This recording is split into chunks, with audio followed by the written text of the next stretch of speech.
మేడ్చల్ జిల్లా గట్కేసర్లోని అంబేద్కర్ నగర్లో ఆస్తి కోసం ఓ వ్యక్తిని తన భార్య ఇనుప గొలుసుతో కట్టేసి చిత్రహింసలు పెట్టిన ఘటన ఆలస్యంగా వెలుగులోకి వచ్చింది. పత్తి నరసింహ భారతమ్మ దంపతులకు 4 సంతానం. భార్య పేరిట ఉన్న స్థలంలో ఇంటి నిర్మాణం చేశాడు.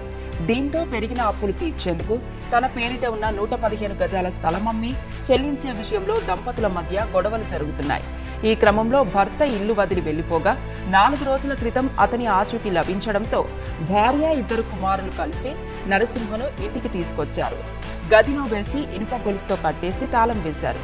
3 రోజులుగా ఇంటి స్థలం తన పేరిట రిజిస్ట్రేషన్ చేయాలని భర్తను చిత్రహింసలు పెట్టడంతో ఆ దృశ్యాలను స్థానికులు రహస్యంగా చరవాణిలో చిత్రీకరించి పోలీసులకు ఫిర్యాదు చేశారు.